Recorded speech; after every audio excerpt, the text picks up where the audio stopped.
Hello বন্ধুরা, আমি মানব। আপনাদের কাছে এসে গেছি নতুন একটা রেসিপি নিয়ে, ওটসের খিচুড়ি। তার জন্য নিয়ে নিয়েছি কিছু সবজি, পেঁয়াজ, লঙ্কা, আদা আর টমেটো। আর কড়াইতে ওটসটাকে একটু রোস্ট করে নিচ্ছি। ওটসটা রোস্ট হয়ে গেলে তার মধ্যে ওই কড়াইতেই দিয়ে দেবো একটু তেল, আর তার মধ্যে দিয়ে দেবো জিরে, শুকনো লঙ্কা আর তেজপাতা। এটা একটু ভাজা হয়ে গেলে তার মধ্যে দিয়ে দেবো লঙ্কা আর পেঁয়াজটা যখন ভাজা হয়ে যাবে তার মধ্যে আমি আদাটা অ্যাড করব।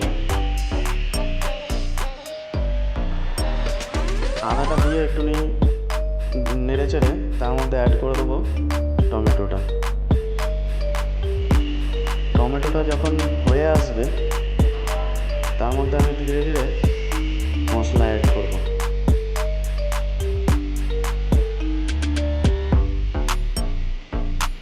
প্রথমে দিয়ে দিলাম লবণ, তারপরে দিয়ে দিলাম একটু হলুদ, তারপরে একটু জিরে গুঁড়ো। আর আমি নতুন একটা মশলা দিয়ে দিলাম এর মধ্যে, সেটি হলো ম্যাগি মশলা দিলে টেস্টটা একটু বেড়ে যায়, আপনারাও দিয়ে দেখতে পারেন। যখন মশলাটা রেডি হয়ে গেল, হালকা একটু জল দিয়ে মশলাটাকে ভালো মতন কষিয়ে নিয়ে তার মধ্যে দিয়ে দেবো এবার সবজিগুলো।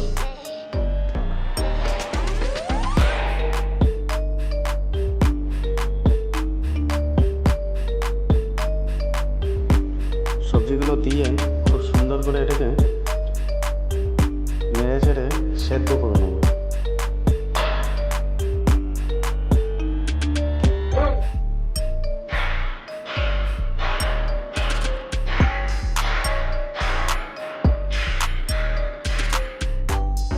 সেদ্ধ করার জন্য জল অ্যাড করে দেবো, নিচে যেন লেগে না যায়।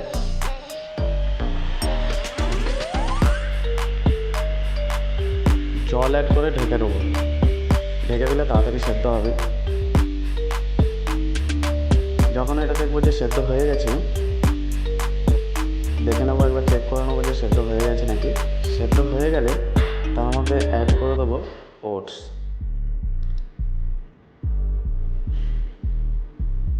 ওটসটা অ্যাড করে দিয়ে খুব সুন্দর করে এটাকে আরও একবার দুবার ফুটিয়ে নেবো। আর জলটা যদি একটু বেশি হয়ে যায় তাহলে একটু ফুটিয়ে জলটাকে কম করে নেবো।